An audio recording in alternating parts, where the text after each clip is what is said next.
Pakistan was one of those few countries, चंद ममालिक में पाकिस्तान का शुमार था। वो कंडेम करने वाले, इसकी भरपूर तौर पर मजम्मत करने वाले जो चंद ममालिक थे उस वक्त, उनमें से एक पाकिस्तान था। आयतुल्लाह खमेनाई की और जब उनकी असैसिनेशन हुई थी तो भारत खुलकर मजम्मत करता या ईरान का साथ देता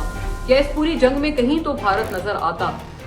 पर बड़े अफसोस के साथ भारत जिसको दोस्त कहता था उनका भी दोस्त ना निकला। वंस अगेन भारत ने अपना ये ट्रैक रिकॉर्ड दोबारा साबित किया है दुनिया के आगे कि आप जिसको दोस्त कहते हैं आप उनके साथ भी वफा नहीं करते, आप उनके साथ भी दोस्ती नहीं निभाते। ईरानी सुप्रीम लीडर आयतुल्लाह खमेनाई की शहादत पर तमाम ममालिक एक तरह से अपना बेस्ट ट्रिब्यूट पेश कर रहे हैं। जिस तरह से उनकी आखिरी रसूमात ईरान में चल रही हैं, जैसे जैसे जारी हैं,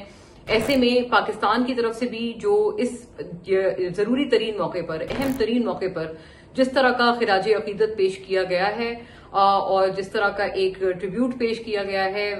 सुप्रीम लीडर आयतुल्लाह खमेनाई को, वो अपनी मिसाल आप है और वो एक बहुत अच्छे जो एक बरादराना ताल्लुकात हैं, खास तौर पर इस पूरे इस्लामाबाद MOU के बाद और पूरे जंग के तनाजुर में उसके पेश नज़र जिस तरह से पाकिस्तान ने जो रोल अदा किया। Pakistan was one of those few countries, उन चंद ममालिक में पाकिस्तान का शुमार था। आपको पता है कि जब ये शहादत हुई थी तो इस बदकिस्मत शहादत को कंडेम करने वाले, इसकी भरपूर तौर पर मजम्मत करने वाले जो चंद ममालिक थे उस वक्त, उनमें से एक पाकिस्तान था। तो ये एक खारजा पॉलिसी में एक बहुत अहम एजाज है जो कि पाकिस्तान को हासिल है। और मैं समझती हूँ कि इन तरह के मौके जो हैं ये वो चीजें होती हैं, इतने हिस्टोरिक मौके हैं कि जो वाकई हिस्ट्री बुक्स में दर्ज होते हैं। ये उस तरह का मौका था जब पाकिस्तान ने राइटली जो ये असैसिनेशन थी आयतुल्लाह खमेनाई की, उनकी जो शहादत थी, उसको कंडेम किया। और इसके बाद फिर अब जो आखिरी रसूमात जिस तरह से चल रही हैं, पाकिस्तान की टॉप मोस्ट सिविल क़यादत का वहां होना, अस्करी क़यादत का वहां होना बहुत अहम तौर पर इस बात की, इस इम्पोर्टेंस की निशानदही करता है कि जो कि पाकिस्तान और ईरान के बरादराना ताल्लुकात में जो नया मोड़ आया है इस्लामाबाद MOU के बाद, इस पूरी जंग के बाद, जिस तरह के एक रिन्यूड, एक समझे एक नई ताजगी और एक जो नई किरण इस पूरे ताल्लुकात में देखने में मिली है हमें, ये उसकी बेहतरीन अक्कासी करता है कि पाकिस्तान की जो लीडरशिप थी वो हर तरह से इन इट्स टॉप फॉर्म वहां मौजूद थी। ख्वाह वो फील्ड मार्शल आसिम मुनीर हो, ख्वाह वो वजीर आजम शहबाज शरीफ हो। And to add on to it, देख के बहुत अच्छा लगा कि इवन पीपल्स पार्टी के चेयरमैन बिलावल साहब भी वहां मौजूद थे। बिलावल भुट्टो जरदारी, अपने चीफ मिनिस्टर सिंध मुराद अली शाह, उनके हमरा चेयरमैन सेनेट यूसुफ रजा गिलानी, मतलब पीपल्स पार्टी की तरफ से भी एक बहुत भारी भरकम वफ्द वहां मौजूद रहा। और वंस अगेन ये इस बात की बहुत अच्छी अक्कासी है कि चाहे इंटरनली स्पीकिंग आप सियासी तौर पर आप बिल्कुल एक दूसरे से आपके इख्तिलाफात ही क्यों ना हो, लेकिन वो जो चंद बेर मिनिमम तरह के कुछ पॉइंट्स हैं या जो कुछ मुद्दे हैं जिनके ऊपर कौमी यकजहती का तकाजा होता है, इस ईरान के इस पूरे तनाजुर में ईरान के सुप्रीम लीडर की शहादत को उन चंद मुद्दों में शुमार किया गया कि जहां पर एक आपने शो ऑफ स्ट्रेंथ दिखाना होता है बगैर किसी सियासी वाबस्तगी के, तो वो चीज इंश्योर की गई। और वो एक बहुत अच्छा विजुअल था, बहुत अच्छा स्पेक्टिकल था जो कि हमें इन आखिरी रसूमात से मौसूल हुआ कि बिलावल साहब भी एक बहुत अपना डेकोरेटेड किस्म का वफ्द पीपल्स पार्टी का वहां लेकर गए और बाकायदा सरकारी जो हुकूमती वफ्द था पाकिस्तान का उसका हिस्सा बने, और ये बहुत एक प्लेजेंट साइड थी। वहीं दूसरी तरफ हम कहने पर मजबूर हैं कि शायद स्ट्रेटेजिक तौर पर ईरान और भारत काफी करीब थे इस जंग से पहले। और मैं बल्कि ईरान से भी मुझे कई मरतबा इस तरह के इनपुट्स मिले कि उनकी बहुत मुख्तलिफ तवक्कुआत थी, खास तौर पर भारत के रद्द अमल के हवाले से, कि जब ये शहादत हुई थी आयतुल्लाह खमेनाई की और जब उनकी असैसिनेशन हुई थी तो भारत खुलकर मजम्मत करता या ईरान का साथ देता या इस पूरी जंग में कहीं तो भारत नजर आता। पर बड़े अफसोस के साथ भारत जिसको दोस्त कहता था उनका भी दोस्त ना निकला। और ये जो एक फितरत है भारत ने, इंडिया ने, वो अपनी दोबारा दिखाई। इवन ये जो आखिरी रसूमात थी,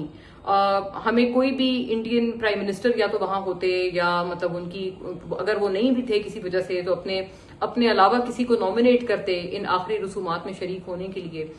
लेकिन वो भी उन्होंने गवारा नहीं किया। और उनकी वहां अदम मौजूदगी, गैर मौजूदगी और लाताल्लुकी इस पूरे जंग के दौरान जो ईरान के साथ जो जिस तरह के इस जंग में उनके साथ ट्रेजेडीज हुई हैं, जिस तरह से अदम मौजूदगी थी या लाताल्लुकी थी भारत की, वो भी मैं समझती हूँ कि आपको इस तरह की चीज देखने में नहीं मिलेगी। क्यों? बिकॉज या तो कोई बिल्कुल एक एब्सेंट या एक तरह के आप समझे एब्सेंशिया होती ईरान या भारत ताल्लुकात में, सिफारती ताल्लुकात में, ऐसा तो था नहीं। बल्कि strategically speaking, I will say this again, कि भारत की काफी कोऑपरेशन थी ईरान के साथ और ईरान की भारत के साथ, लेकिन उसके बावजूद जिस तरह से भारत ने इस पूरे इस ट्रेजेडी के दौरान, इस जंग के दौरान अपनी आंखें चुराई, अपनी नजरें चुराई ईरान से, उसकी हमें दूसरी मिसाल नहीं मिलती। और हम फिर कहने पर मजबूर हैं कि ऐसा मालूम होता है कि वंस अगेन भारत ने अपना ये ट्रैक रिकॉर्ड दोबारा साबित किया है दुनिया के आगे कि आप जिसको दोस्त कहते हैं, आप उनके साथ भी वफा नहीं करते, आप उनके साथ भी दोस्ती नहीं निभाते। हम ये बात इस वजह से भी कहने पर मजबूर हैं कि एक तरफ पाकिस्तान ने किस तरह से भारी भरकम अंदाज में शिरकत की, और देखिए आयतुल्लाह खमेनाई के हवाले से I think it will be right to say कि जितनी उनकी जिंदगी रही, जब तक वो जिंदा रहे, वो हमेशा से बेहतर इस्लामिक यकजहती के अलम बरदार रहे। उन्होंने हमेशा चाहा कि मुस्लिम उम्मा अपनी मिसाली तरीन जो एक उनकी यूनिटी है या यकजहती है, उसमें वो नजर आए, उसमें सामने आए मुस्लिम उम्मा। लेकिन आई थिंक उन्होंने अपनी जिंदगी में भरपूर तौर से इस हवाले से तगोदौ की और जद्दोजहद की, और उनकी जो स्ट्रगल है, सियासी स्ट्रगल है, वो हमेशा याद रखी जाएगी। और वो उसको आप कभी भी उसको नल एंड वॉइड नहीं कर पाएंगे। But I want to say कि खास तौर पर जब हम उनको ट्रिब्यूट देने की बात करते हैं उनकी शहादत के मौके पर, अब जिस तरह से उनकी आखिरी रसूमात को अदा किया जा रहा है, सबसे बेहतरीन जो है वो यही ट्रिब्यूट होगा कि उनकी ये जो कॉन्ट्रीब्यूशंस हैं मुस्लिम यकजहती को लेकर, मुस्लिम उम्मा की इकाई को लेकर, उनकी वो कॉन्ट्रीब्यूशंस को याद रखा जाए, और उनका वो जो एक आप समझें जो ये किरदार था इस हवाले से, उसको आप जितना हो सकें Iranian Awam, I am sure, क्योंकि उनसे जिस तरह की वाबस्तगी रखती थी वो भी हमने देख ली। बल्कि सो मच सो कि जो इवन उनके अपने क्रिटिक्स थे ईरान के अंदर, मैं ये भी कहूंगी इस वक्त कि उनकी शहादत के बाद उनके अपने क्रिटिक्स भी उनके हामी हो गए और उनके हिमायती नजर आए। बड़े पैमाने पे उन्होंने आयतुल्लाह खमेनाई को उनकी शहादत पे